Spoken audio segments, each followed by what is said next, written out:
So hello everyone, this is Rimanshi Sija. Welcome back to my channel. Today we will do Foreign Exchange Management Act 1999. आज हम बहुत ही important topic करने वाले हैं जो है फेमा एक्ट 1999. ओके, सबसे पहले इंट्रोडक्शन से स्टार्ट करते हैं कि फॉरेन एक्सचेंज मैनेजमेंट एक्ट क्या है, ठीक है, और ये कैसे लागू किया गया, कैसे बनाया गया, ठीक है। और इस एक्ट के अंदर हम बहुत सारी इसके बारे में डिटेल में डिस्कस करेंगे। फॉरेन एक्सचेंज मैनेजमेंट एक्ट कैसे लागू किया गया, इसके अंदर क्या क्या प्रोविजंस है, रूल्स रेगुलेशंस वगैरह हैं, पर्सन रेसिडेंट इन इंडिया कौन है, करंट अकाउंट ट्रांजेक्शन कौन कौन सी होती हैं, कैपिटल अकाउंट ट्रांजेक्शन कौन कौन सी होती हैं। ओके, सब कुछ डिटेल में पढ़ेंगे। तो सबसे पहले देखो, फॉरेन एक्सचेंज मैनेजमेंट एक्ट तो अब आया 1999 में। उससे पहले था फॉरेन एक्सचेंज रेगुलेशन एक्ट 1947। ये किस टाइम बनाया गया था? इंडिपेंडेंस के टाइम पे बनाया गया था। देखो, जब पता है क्या, जब इंडिपेंडेंस हुआ था उस टाइम इंडिया के ऊपर पास एक बहुत बड़ा चैलेंज था कि उस टाइम फॉरेन एक्सचेंज रिजर्व को बढ़ाना था, ठीक है। इसलिए फॉरेन एक्सचेंज रेगुलेशन एक्ट बनाया गया 1947 कि फॉरेन एक्सचेंज को अच्छे से रेगुलेट किया जाए, उसकी अच्छे से डीलिंग करी जाए, ठीक है। उस टाइम ये एक्ट बनाया गया था। बट इस एक्ट में कुछ प्रॉब्लम्स थी, कुछ कमियां थी, ठीक है। इसके बाद फिर इसको 1973 में अमेंड किया गया। तो क्या कौन सा एक्ट बना? Foreign exchange regulation act 1973। इस एक्ट में कुछ चेंजेस किए गए थे कि कोई कंपनी, अगर फॉरेन कंपनी हमारे इंडिया में आके कोई डीलिंग करती है, कोई इन्वेस्ट करती है, उसके अंदर क्या क्या प्रोविजंस होंगे, बहुत कुछ चेंज किया गया, ठीक है। तो उसके बाद अब फॉरेन एक्सचेंज मैनेजमेंट एक्ट 1999 बनाने की जरूरत क्यों पड़ी, ठीक है। देखो, the change in the economic scenario with world trade free across the globe necessitates the need for inviting foreign exchange resources the country। देखो, पता क्या था? फॉरेन एक्सचेंज रेगुलेशन एक्ट 1973 में तो क्या किया था कि फॉरेन रिजर्व को बढ़ाने के ऊपर जोर दिया गया था, लेकिन फेमा में क्या किया कि डेवलपमेंट भी करनी है। देखो क्या हो रहा था, फ्री ट्रेड हो रहा था पूरे ग्लोब के साथ, ठीक है। तो फॉरेन एक्सचेंज रिसोर्सेज को बढ़ाने की जरूरत थी, need for the inviting foreign exchange resources of the country to facilitate foreign world trade and easy and regulated inflow and outflow of foreign exchange। Foreign exchange की इजिली वर्ल्ड ट्रेड करने के लिए या फिर फॉरेन एक्सचेंज का easily inflow या outflow करने के लिए फॉरेन एक्सचेंज मैनेजमेंट एक्ट 1999 बनाना पड़ा, ठीक है, बनाया गया। This act have paid way for the consolidation of and management of foreign exchange reserve country. Foreign exchange reserve जो था कंट्री का, उसकी मैनेजमेंट के लिए किया गया है, इस एक्ट को बनाया गया। फाइन, आगे अब देखते हैं इसके एप्लीकेशंस क्या है, कमेंसमेंट कैसे हुआ इसका फॉरेन एक्सचेंज मैनेजमेंट एक्ट का। देखो, this act aim to consolidate and amend the law related to foreign exchange with objective हो। अब इस एक्ट का मेन ऑब्जेक्टिव क्या था, एम क्या था कि जितने पहले वाले एक्ट हैं उन सबको कंसोलिडेट एक कर दो और फॉरेन एक्सचेंज को अच्छे से डीलिंग करो। अब ऑब्जेक्टिव क्या था इसके अंदर कि जो facilitating external trade and payment, जो हम व्यापार करते हैं, पेमेंट्स होती हैं, इनफ्लो आउटफ्लो होता है फॉरेन एक्सचेंज का, उसको अच्छे से फैसिलिटेट करना, डीलिंग करना, ओके। और क्या था for promoting the orderly development and management of foreign exchange market in India. India की मार्केट में फॉरेन एक्सचेंज का अच्छे से मेंटेनेंस और डेवलपमेंट भी हो साथ में। ये दो मेन ऑब्जेक्टिव थे इस एक्ट के अकॉर्डिंग, ठीक है। और ये एक्ट कहाँ अप्लाई होता? Extend to whole of India, पूरे इंडिया के ऊपर ये एक्ट अप्लाई है। फाइन, आगे नेक्स्ट देखो इसकी commencement. This act 1999 come into force with effect from 1 जून 2000। 1 जून 2000 से ये लागू किया गया और फॉरेन एक्सचेंज मैनेजमेंट एक्ट 1999 बनाया गया। अब सेक्शन 2 में इसकी कुछ डेफिनेशंस हैं, वो हम डिस्कस करते हैं। फर्स्ट है एडजुडिकेटिंग अथॉरिटी। वो कौन होती है? कोई ऑफिसर जो ऑथराइज किया गया है सेक्शन 16 के सब सेक्शन 1 में, ओके। अपीलेंट ट्रिब्यूनल कौन है? Appellate tribunal means appellate tribunal for foreign exchange established under section 18। Section 18 के अंदर जो फॉरेन एक्सचेंज बनाया गया उसके अपीलेंट ट्रिब्यूनल है, ठीक है। नेक्स्ट क्या है? ऑथराइज पर्सन कौन होता है? Means an authorise dealer, money changer, offshore banking unit or any other person for the time being authorized under subsection 1 of section 10 to deal in foreign exchange or foreign security। Authorise person कौन है? अब authorise person कौन है? Authorise dealer, कोई money changer, offshore banking unit, वो persons हैं ये sir जो सिक्योरिटी में डीलिंग करने के लिए ऑथराइज किए गए हैं इस एक्ट के according. Okay, capital account transaction क्या है? Means a transaction which alter the assets and liability including contingent liability outside India of a person resident in India। अब कैपिटल अकाउंट ट्रांजेक्शन क्या है?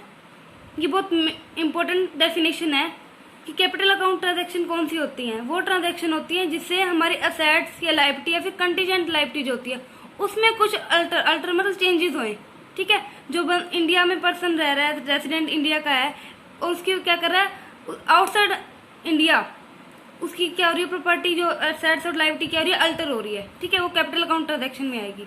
या फिर और असेट्स और लाइबिलिटी इन इंडिया, असेट्स और लाइबिलिटी इंडिया में है और पर्सन रेसिडेंट का है आउटसाइड है, वो भी कैपिटल अकाउंट ट्रांजेक्शन में आएगी उसकी, ठीक है। चेयरपर्सन कौन होता है? चेयरपर्सन कौन होगा? अपीलेंट ट्रिब्यूनल का चेयरपर्सन होगा, उसको क्या है चेयरपर्सन। करेंसी क्या है?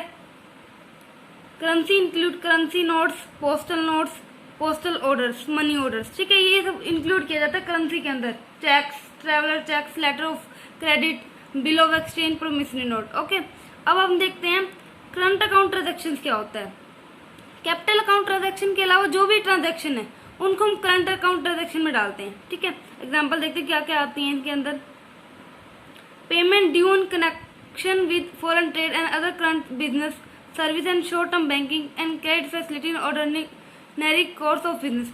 नॉर्मल जैसे हम बिजनेस करते हैं तो उसमें कोई भी हम पेमेंट करते हैं फॉरेन ट्रेड की किसी बिजनेस में, वो इसमें आएगी। Payment due as interest on loan, loan ले रखा है उसका इंटरेस्ट पे कर रहे हैं, ठीक है।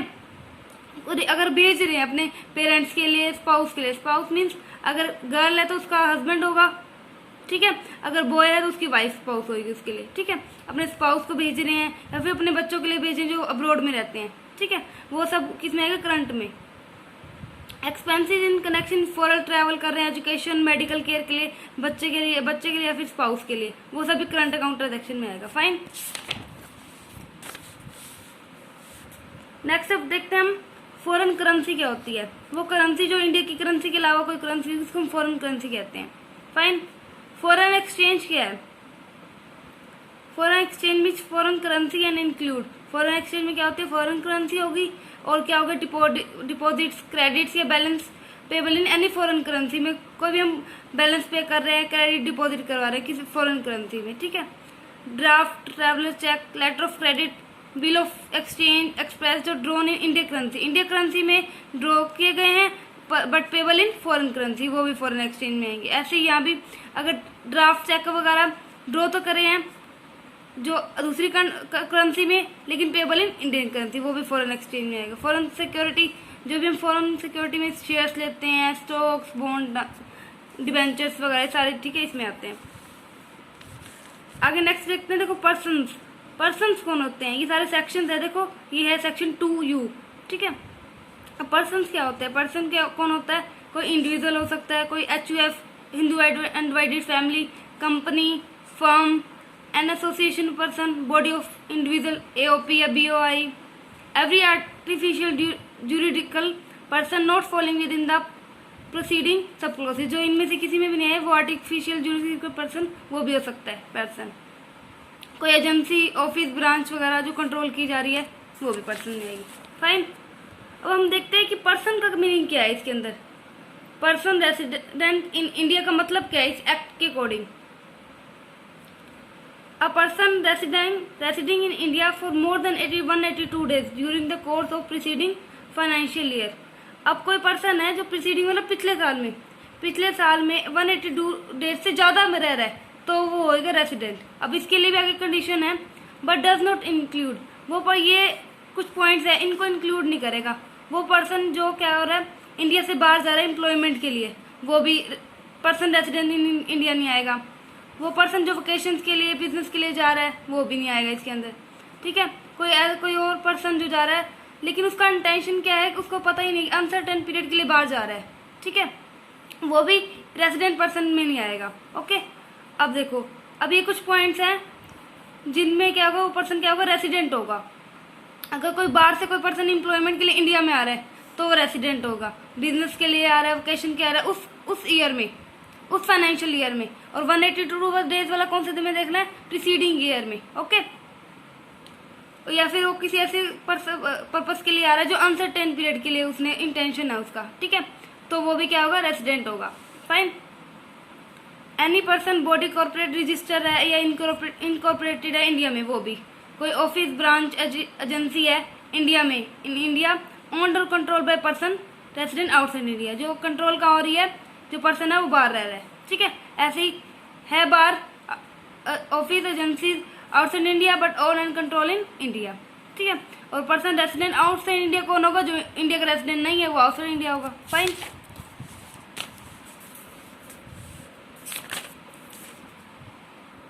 अब हम आगे कुछ इसके एग्जांपल्स करते हैं कि पर्सन रेसिडेंट इन इंडिया कौन है और नहीं है। ओके, फर्स्ट एग्जांपल है, mister A had decided in India during the financial year 15-16 for less than 183 days. 15-16 financial year में वो 83 डेज से कम रह रहा है वो, ठीक है। कोई पर्सन है A, he had come to India, India में आ रहा है वो 1 अप्रैल 2016 को एम्प्लॉयमेंट के लिए।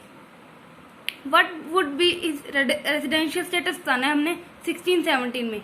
अब देखो, अब ये पर्सन पहले 15-16 में 183 डेज से कम रह रहा है, ठीक है, तो 16-17 में वो कैसे रेसिडेंट होएगा, ठीक है। ये तो ठीक है, वो एम्प्लॉयमेंट के लिए आ रहा है तो उस ईयर में 16-17 में, बट उसने 182 वाली कंडीशन तो फुलफिल नहीं करी, इसलिए वो क्या होगा, नॉन रेसिडेंस होगा।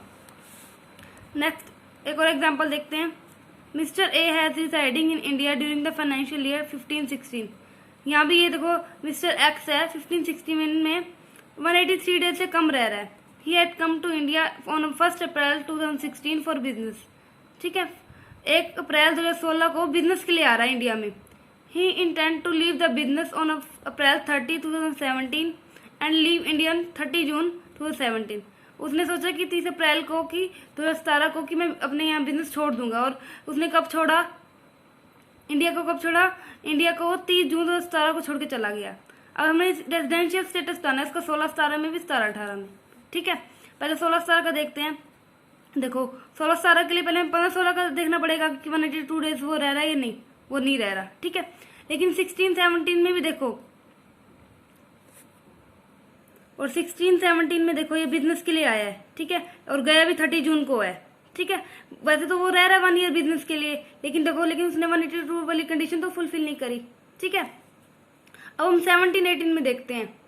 देखो अब 16-17 का देखना पड़ेगा कि 16-17 में वो रहा है, 16-17 में देखो ये रहा है 30 जून को गया, ये पूरा साल रहा है, तो ये क्या होगा, रेसिडेंट होगा। लेकिन अगर वो कहता है, देखो यहाँ अगर वो कहता है कि इंडिया को उसने 30 जून को जब लीव किया, तो अगर वो कहता है बिजनेस के लिए जा रहा है, एम्प्लॉयमेंट के लिए जा रहा है, या फिर अनसर्टेन पीरियड के लिए जा रहा है, तो ये नॉन रेसिडेंट हो जाएगा 17-18 के लिए भी, ठीक है। फाइन। आगे अब देखो इसके कुछ रेगुलेशंस हैं जो बहुत इंपॉर्टेंट है, regulations and management of foreign exchange. Fine. Section 3 में कि कैसे डीलिंग करते हैं फॉरेन एक्सचेंज, कौन रख सकता है, प्रोविजंस क्या क्या हैं। अब देखो, नो पर्सन शैल डील और इन और transfer any foreign exchange foreign security to any person not being an authorised person. Authorised person जो हमने डेफिनेशन में पढ़ा था, उसके अलावा कोई भी पर्सन क्या वो डीलिंग नहीं कर सकता फॉरेन एक्सचेंज को ट्रांसफर करने की, सिक्योरिटी को करने की, ठीक है। उन किसी के पास भी राइट नहीं है ऑथराइज्ड पर्सन के अलावा। मेक एनी पेमेंट टू और for the credit of any person resident outside India in any manner. उस पर्सन के अलावा क्या करता है, वो किसी और पर्सन देखो पेमेंट करता है, क्रेडिट करता है किसी अकाउंट में रेसिडेंट आउटसाइड इंडिया किसी भी मैनर में, ठीक है। वो अपने आप से नहीं कर सकता, ऑथराइज्ड पर्सन के बिहार को करके उसको देके वो कर सकता है डीलिंग, कोई भी एनी पर्सन नहीं कर सकता।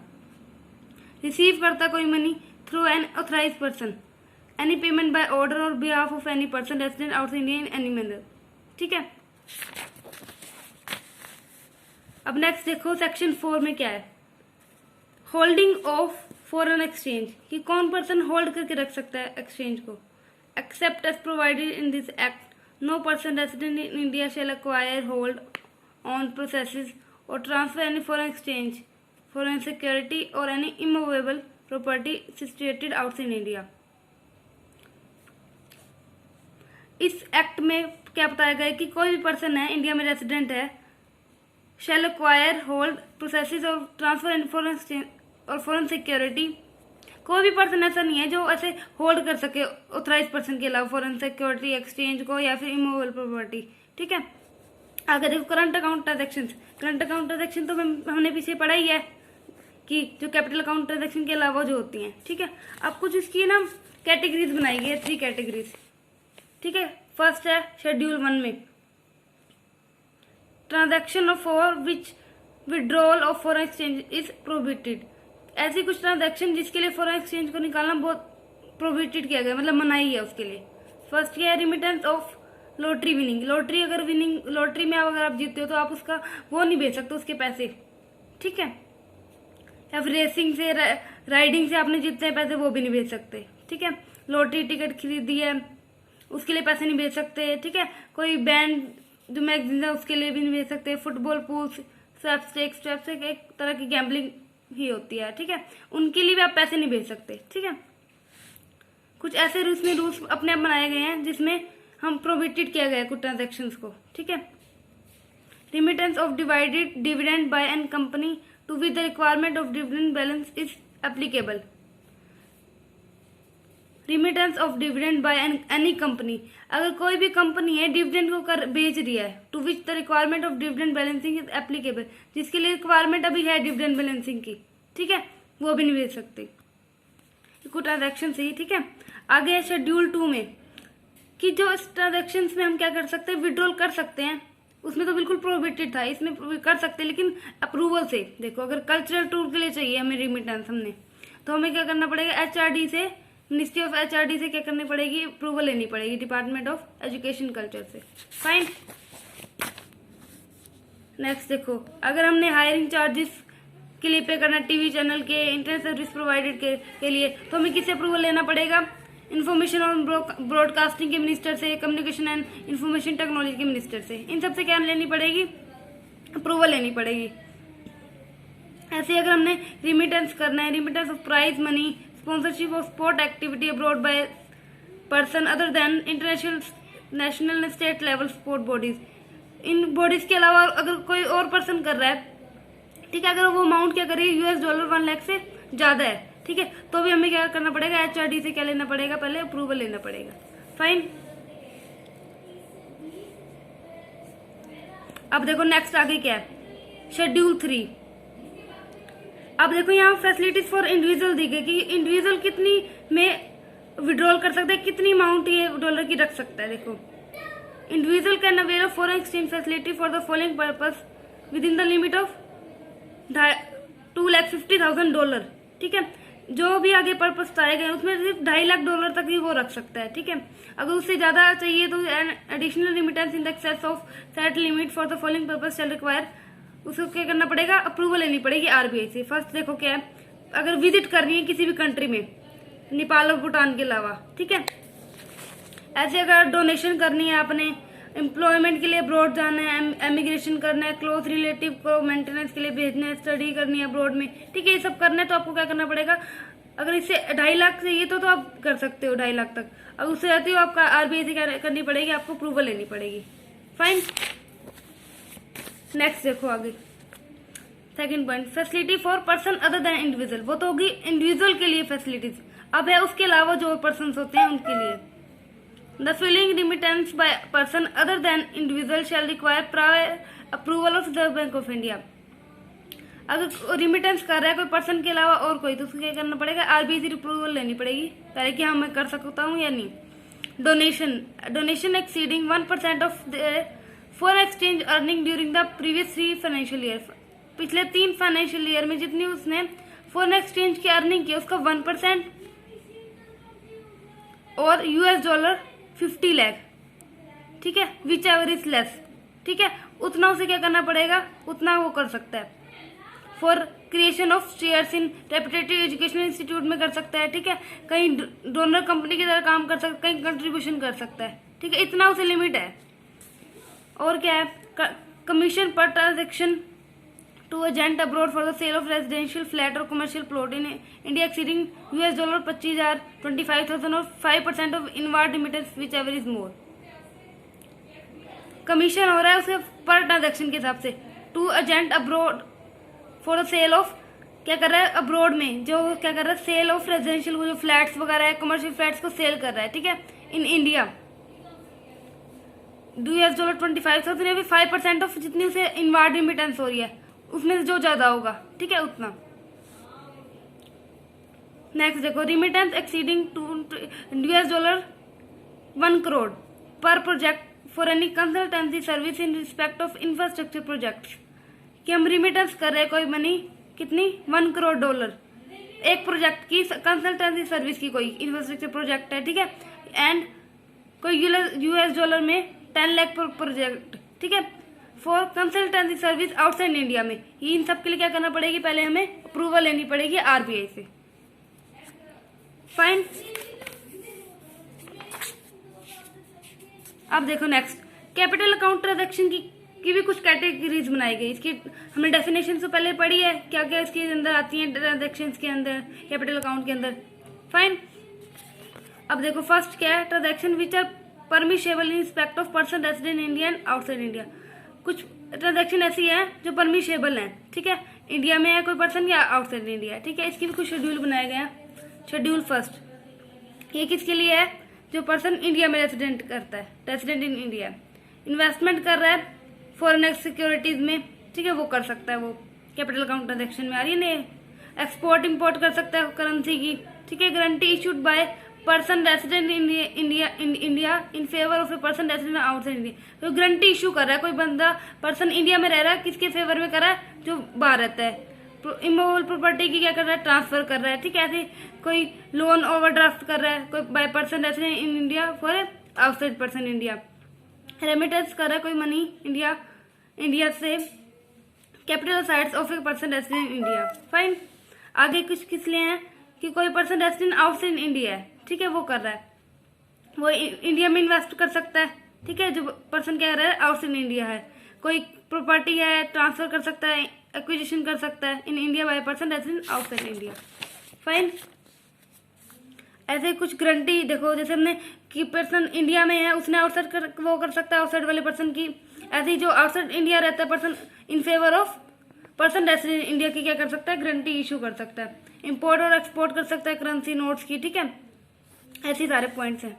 अब सेकंड शेड्यूल क्या है, ट्रांजैक्शन विद नो रिस्ट्रिक्शन, जिसमें कोई रिस्ट्रिक्शन की बिल्कुल भी नहीं है। For amortisation of loan, amortisation of loan मतलब जैसे हम लोन ले रहे हैं उसकी प्रिंसिपल अमाउंट जो हम इंस्टॉलमेंट में दे रहे हैं, ठीक है, उसके लिए परमिशेबल है, कोई रिस्ट्रिक्शन नहीं है। For depreciation of direct investment in ordinary course of business, depreciation है डायरेक्ट इन्वेस्टमेंट का, वो भी, ठीक है। ऐसे आगे है प्रोहिबिटेड ट्रांजैक्शन, ऐसी ट्रांजैक्शन है जो बिल्कुल प्रोहिबिटेड है, ठीक है, कोई भी पर्सन नहीं कर सकता, उनके लिए क्या क्या है वो, जैसे निधि कंपनी में अगर कोई लगा रहे, non banking financial transaction company में, प्लांटेशन एक्टिविटीज में, रियल एस्टेट्स में, purchase and sale of property में, ठीक है, इन सब चीजों में क्या कर सकते हैं, चिट फंड में, इन सब में पर्सन नहीं लगा सकते, इसके अंदर क्या है, बिल्कुल प्रोहिबिटेड है। फाइन। आज हमने क्या पढ़ा, फॉरेन एक्सचेंज मैनेजमेंट एक्ट क्या है, ठीक है, इसके अंदर कौन कौन सी डेफिनेशंस है, कैपिटल अकाउंट ट्रांजैक्शन क्या होता है, करंट अकाउंट ट्रांजैक्शन क्या होता है, पर्सन रेसिडेंट इंडिया क्या होता है, ठीक है, सब पढ़ी, इसके शेड्यूल्स करे, ठीक है। तो आगे बाकी इसके फॉरेन एक्सचेंज मैनेजमेंट एक्ट को हम आने वाली वीडियोस में करेंगे, ठीक है। तो अगर आपको वीडियोस अच्छी लगी हो तो लाइक और शेयर करते रहिए और मेरे चैनल को सब्सक्राइब कर दीजिए अगर मेरे चैनल पर नए हैं, और तो साथ में जो बेल आइकन है उसे प्रेस कर दीजिए ताकि आपको सारी नोटिफिकेशन मिलती रहे जो नई वीडियोस आती हैं। सो बाय, टेक केयर।